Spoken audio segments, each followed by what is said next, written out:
Part में हमें Sam नाम की एक लड़की दिखाई जाती है जो कि उस टाइम अपने घर में अपनी छोटी बहन के साथ होती है। और जब सैम काम में बिजी होती है तो उसकी छोटी बहन उसके पास आती है और कहती है कि मैं सो नहीं पा रही हूँ, मुझे नींद नहीं आ रही क्योंकि मेरे बेड के नीचे से अजीब तरह की आवाजें आ रही हैं। तभी सुनकर सैम उसके रूम में जाकर उसके बेड के नीचे से चेक करती है, लेकिन वहाँ पर कुछ भी नहीं होता। सैम उसे कहती है कि देखो कुछ नहीं है तुम्हारे बेड के नीचे, तो इसीलिए तुम आराम से सो जाओ। उसे सुलाने के बाद वो खुद भी सोने के लिए चली जाती है। रात को सैम जब सो रही होती है तो उनके डोर पर कोई नॉक करता है, जिससे सैम की आँख खुल जाती है। वो जब दरवाजा खोलती है तो वहाँ पर एक लेडी होती है जो उससे हेल्प मांग रही थी। वो लेडी कहती है कि मेरी गाड़ी खराब हो गई है और मेरा फोन भी डेड हो गया है, तो क्या मैं आपके फोन से एक कॉल कर सकती हूँ? तब सैम फौरन उसे वहाँ से जाने के लिए कहती है क्योंकि उसे वहाँ पर कुछ ठीक नहीं लग रहा था, गड़बड़ लग रही थी। तभी सैम की छोटी सिस्टर भी बाहर आ जाती है जो बताती है कि अभी अभी मैंने किसी की आवाज सुनी है। तभी सैम देखती है कि एक आदमी उनके घर पर बैठा हुआ है। तभी ये देखकर वो डर जाती है और वो अपनी बहन को लेकर एक रूम में छुप जाती है। असल में वो लेडी और ये आदमी कपल थे और दोनों किलर कपल थे, यानी लोगों को किडनैप करके या फिर कैप्चर करके उन्हें मार देते थे। और यहाँ पर भी वो उन दोनों सिस्टर्स को किडनैप करने ही आए थे। इनमें जो लेडी होती है उसका नाम डेनिस था। डेनिस का हस्बैंड उनके रूम में घुसकर उन्हें ढूंढने लगता है। वो दोनों बहनें तो बेड के नीचे छुपी हुई थी, लेकिन तभी डेनिस का हस्बैंड उन्हें देख लेता है और उन्हें किडनैप करके अपने साथ ले जाता है। जब सैम को होश आती है तो वो खुद को एक गाड़ी की डिग्गी में पाती है क्योंकि वो किलर कपल उन्हें किडनैप करके कहीं पर ले जा रहे थे। सैम को वहाँ पर एक रॉड मिलता है जिसकी मदद से वो खुद को आजाद करती है। फिर वो उस रॉड को उस गाड़ी के टायर पर मारती है, जिससे टायर फट जाता है और गाड़ी रुक जाती है। जब डेनिस का हस्बैंड डिग्गी खोलता है तो सैम रॉड से उस पर अटैक करके वहाँ से भाग जाती है। फिर वो आदमी डेनिस को उसका पीछा करने के लिए कहता है, तो इसीलिए डेनिस उसका पीछा करने लगती है। सैम जो कि एक ट्री के पीछे जाकर छुप जाती है और जब डेनिस वहाँ पर आती है तो सैम उसके सर पर भी रॉड मार देती है, जिससे उसका सर फट जाता है। बदले में डेनिस भी उसे नाइफ से स्टैब करती है और वो चाकू उसके पेट पर लगता है। इसके बाद सैम वहाँ से भाग जाती है। उसकी इंजरी से काफी खून बह रहा था और तभी वो डेनिस के हस्बैंड को देखती है जो कि उसके बिल्कुल सामने खड़ा हुआ था। उसे देखकर वो काफी डर जाती है और वहाँ से भागने लगती है। डेनिस का हस्बैंड अब उसके पीछे पड़ जाता है, लेकिन वो उसे नहीं पकड़ पाता। तब भागते भागते सैम अचानक से एक डिच में जाकर गिर जाती है, जिससे वो और ज्यादा इंजर्ड हो जाती है। फिर वो किसी तरह करके उस डिच से बाहर आकर आगे बढ़ जाती है, लेकिन तभी वो देखती है कि वो घूम के दोबारा वहीं पर आ गई है जहाँ उसने डेनिस को मारा था। उसे कुछ भी समझ नहीं आती, लेकिन वो फिर भी आगे बढ़ जाती है। चलते चलते वो एक रोड तक पहुँच जाती है जहाँ पर एक बोर्ड भी लगा हुआ था, जिससे उसे पता चलता है कि करीब से ही उसे कोई हेल्प मिल सकती है। इसके बाद सैम आगे बढ़ जाती है और उसे एक घर दिखाई देता है। वो दरवाजे पर नॉक करती है, लेकिन अंदर से कोई भी रिस्पांस नहीं देता। तब ये देखकर सैम घर के अंदर चली जाती है और मेडिसिन ढूंढने लगती है, लेकिन तभी उस घर का एक दरवाजा अपने आप से ही बंद हो जाता है। लेकिन सैम उसे इग्नोर कर देती है, ये कहते हुए कि शायद वो हवा से बंद हुआ होगा। तभी अचानक से उस घर में रहने वाले लोग बाहर आ जाते हैं और जब सैम देखती है कि वो फैमिली कौन है तो उससे पता चलता है कि वो कोई और नहीं बल्कि डेनिस और उसका हस्बैंड है। मींस वो जिनसे भाग रही थी अब वो उन्हीं के घर में थी। तब ये देखकर सैम डर जाती है और जल्दी से जाकर वॉशरूम में छुप जाती है। फिर वो दोनों हस्बैंड वाइफ आपस में कोई बातें करने लगते हैं। उनकी बातों के बीच डेनिस के हस्बैंड को गुस्सा आ जाता है, इसीलिए वो डेनिस को धमकी देकर वहाँ से चला जाता है। और जब डेनिस का हस्बैंड एक जगह पर खड़ा होता है तो सैम उसकी नजरों से बचते हुए स्टोर रूम में जाकर छुप जाती है, जहाँ दीवार पर एक होल होता है और उसकी मदद से सैम सब कुछ देख पा रही थी। लेकिन तभी वहाँ पर एक आदमी आ जाता है जो उन लोगों का दोस्त था। सैम उस स्टोर रूम में पड़े हुए सामान को चेक कर रही थी, जहाँ पर उसे बहुत सारी लड़कियों का सामान और आईडीज मिलते हैं। ये देखकर सैम को पता चल जाता है कि इस कपल ने अब से पहले और भी लड़कियों को कैप्चर करके मार दिया है। वहाँ पर सैम को एक सुई भी मिलती है, जिससे वो अपनी इंजरी को सीती है।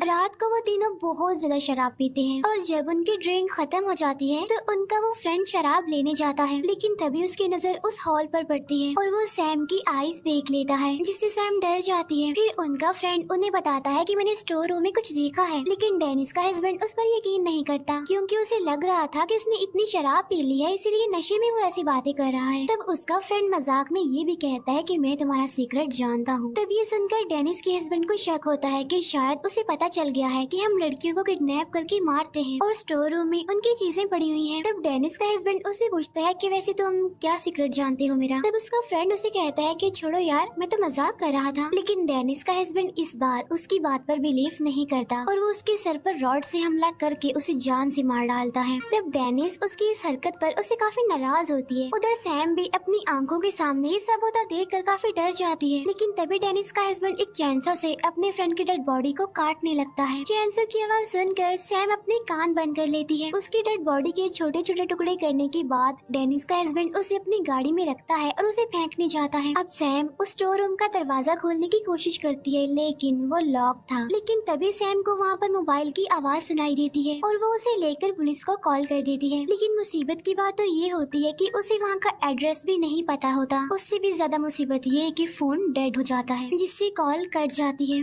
अब क्योंकि डेनिस का हस्बैंड तो डेड बॉडी को फेंकने गया होता है तो पीछे से डेनिस घर पर अकेली थी और तभी सैम अपनी छोटी बहन को देखती है जो कि डेनिस से बचकर भाग रही होती है। सैम की सिस्टर उसे देख लेती है और चिल्लाते हुए उसे दरवाजा खोलने के लिए कहती है। लेकिन जैसा कि मैं आपको बता चुकी हूँ कि डोर लॉक था। अब डेनिस उसकी बहन को पकड़ लेती है और एक नाइफ से उसे मार डालती है। सैम अपनी आंखों के सामने छोटी बहन को मरता हुआ देखती है लेकिन वो कुछ कर भी नहीं सकती थी उसे बचाने के लिए क्योंकि डोर तो लॉक था। अब सैम पूरी तरह से हिम्मत हार चुकी थी और वहीं पर बेहोश हो जाती है और तभी अचानक से एक डिमोनिक पावर उस घर में आ जाती है जो डेनिस को डराने की कोशिश करती है। डेनिस को वहाँ पर कुछ अजीब लगता है इसीलिए वो वहाँ से बाहर जाने की कोशिश करती है लेकिन तभी वो डिमोनिक पावर उसे पोजेस कर लेती है। जब डेनिस का हस्बैंड घर आता है तो वो देखता है कि उसकी वाइफ एक जगह पर खड़ी हुई है। तब ये देखकर वो डेनिस से पूछता है कि क्या कर रही हो तुम, ठीक हो ना तुम। और जब डेनिस टर्न करती है तो वो देखता है कि उसकी आंखें पूरी तरह रेड हैं जैसे खून उतर आया हो और साथ साथ वो क्रीपी सी स्माइल भी पास कर रही है। लेकिन तभी वो एक नाइफ से अपना गला काट लेती है और मर जाती है। तभी ये देखकर डेनिस के हस्बैंड के होश उड़ जाते हैं और तभी डेनिस के हस्बैंड को स्टोर रूम से कोई डिमोनिक आवाज सुनाई देती है तो इसीलिए वो चेक करने के लिए वहाँ पर जाता है और जैसे ही वो दरवाजा खोलने वाला होता है तो वो डिमोनिक पावर चिल्लाने लगती है जिसकी वजह से वो डर जाता है। इसके बाद वो एक एक्स से दरवाजा तोड़ने की सोचता है लेकिन जब वो ऐसा करने जाता है तो वो डिमोनिक पावर उसे उठाकर नीचे फेंक देती है जिससे उसे चोट लग जाती है। और जब वो उठता है तो उसके सामने बहुत सारी सॉल्स होती है और ये उन्हीं लड़कियों की सॉल्स थी जिन्हें पहले वो मार चुका था। अब ये सारी सॉल्स उससे अपना बदला लेंगी जो कुछ उसने उनके साथ किया। उधर सैम की जब आँख खुलती है तो उसे भी एक सॉल दिखाई देती है। फिर वो सॉल उसका दरवाजा खोल देती है और सैम बाहर आ जाती है और तभी वो वहाँ पर अपनी छोटी बहन की डेड बॉडी देखती है जिसे बहुत ही बुरे तरीके से मारा होता है। तभी ये देखकर सैम रोने लगती है और तभी उसके सामने एक सॉल आ जाती है। वो सॉल सैम को टच करती है और दिखाती है कि तुम तो स्टोर रूम में ही मर गई थी और अब ये जो बाहर आई है वो तुम्हारी सॉल है और अपनी बहन के बारे में फिक्र मत करो क्योंकि वो अपनी मदर के साथ है और बहुत खुश है। वो दोनों अब एक अलग ही दुनिया में है। नेक्स्ट मॉर्निंग पुलिस वहाँ पर आकर उन सब की डेड बॉडीज को उठाने लगती है लेकिन तभी अचानक से सैम की आंखें खुल जाती हैं और उसकी आंखें बिल्कुल रेड थी जैसे कोई खून हो। असल में बात ये थी कि वो सॉल अब उसकी बॉडी में चली गई थी और अब वो उन सभी लोगों को मारेगी जो लड़कियों को ऐसे किडनैप करके कैप्चर करके मार डालते हैं। यहीं पर ये मूवी एंड हो जाती है।